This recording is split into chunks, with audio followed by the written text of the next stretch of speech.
continue to feel that way, or do you just completely get tone deaf and worry about the next game? I think you embrace it, because you're earning it, but it doesn't mean crap. You got to show up and practice. We've had really good weeks of practice and a really good week this week. So I think it's carrying over the ball game. So it just takes one and you're back in the toilet. And one of the guys that's playing well and has for you, we don't always see him at practice, right? He has this sort of build up to Sunday, but just talk about Jason Pierre-Paul and how he's able to, get himself ready to do what he does every Sunday. Yeah, it's amazing. I think we have a good program for him right now when he practices and taking care of himself and making sure he gets to the game healthy and ready to go. Not just him, but Sue and a couple other guys, Gronk, some guys that we just got to get them to Sunday healthy. They know what to do. Yeah, thanks. Next question will come from Scott Reynolds. Hey, Bruce, you've been around Antonio Brown for part of his career. At 5'10", he's not a big guy like Mike Evans or Julio Jones, and he doesn't have that 4.3 speed like a Tyreek Hill does. But yet this is a guy that's been to 7 Pro Bowls and won a Super Bowl, 4 All-Pros.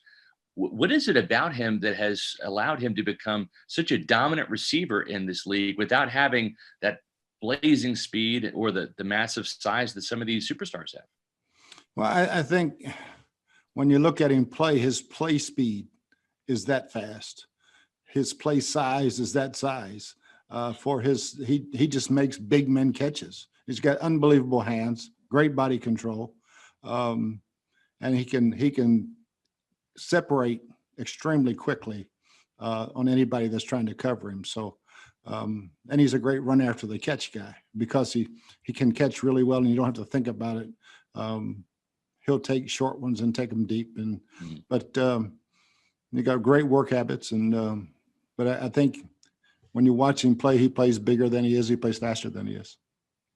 And if I could follow up on a different topic, do you believe in the notion of trap games where a team that you're on, like let's say this year, the 5-2 Buccaneers, going to play a team with certainly a lesser record like the 1-6 Giants? Do you have to kind of safeguard your team against playing down to the level of your opponent? Do you believe in that concept, or you just look at it as on any given Sunday anybody can win and you hammer that? Yeah, I mean, you got to show up every Sunday.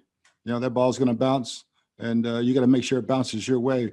And I think that starts on the practice field. You can usually see that as a coach when things start getting a little bit lackluster in practice. But our group has been fantastic, setting a standard for practice. And I don't believe in trap games because the next one's always the most important. Great answers. Thanks, Bruce. Next question will come from Greg Allman.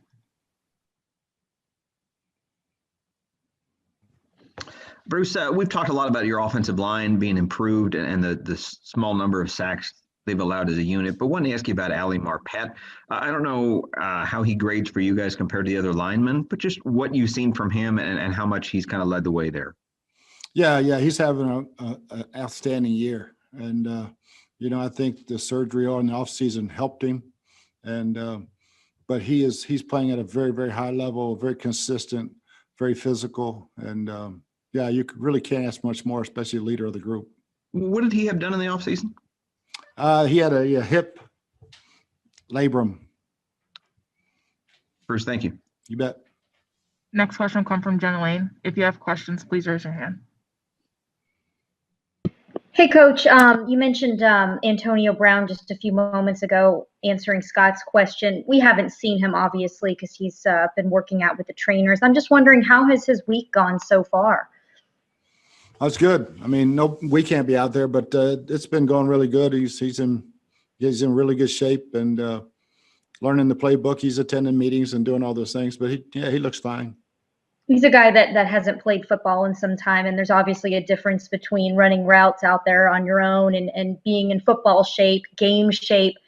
What is your plan to integrate him into this offense? Obviously, don't give any trade secrets away or anything, but is he going to be on a certain snap count when you guys can start playing him? How is that going to work?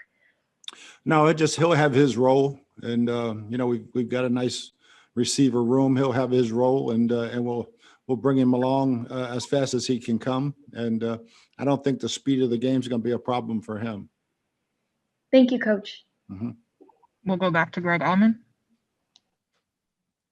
Hey, Bruce, back to Antonio. He obviously had some success early in his career in the return game. I didn't know whether that was an option for this year or whether with you kind of reallocating responsibilities among your receivers, if you might also have somebody else that steps in there as a result of Antonio playing more on offense. He's a great punt returner and kick returner. So it's just going to be one of those things where we can get him out there with a live ball, not a jugs machine, and just getting back to catching him. But he'll give us good depth in that area. Thanks.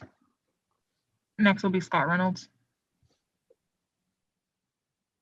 Bruce, assuming Antonio Brown really acclimates himself well to your playbook and can make an impact right away, and when Chris Godwin comes back, and as Mike Evans is on the mend, and with what Scotty Miller has been able to do for you guys at the start of the season, are you more tempted to maybe have you and Byron look at more 4 wide receiver sets? I know 3 wide receiver sets are certainly a staple in your offense, but going more 4 wide, is there a temptation there with the addition of Brown?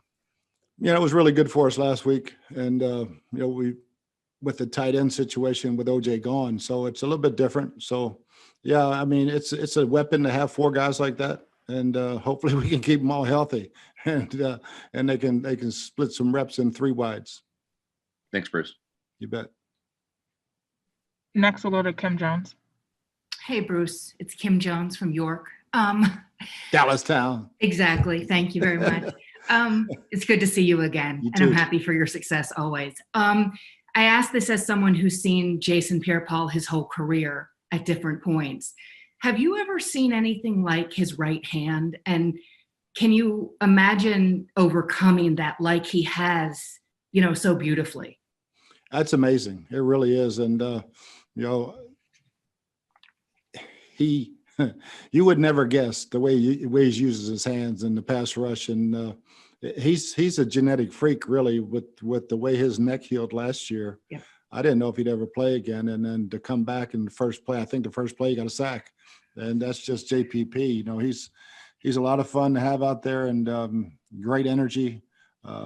He brings it every single day. Thank you, Bruce.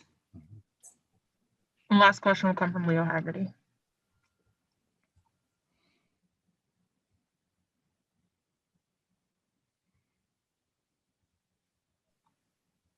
All right, we'll end it there. Appreciate the time, Coach.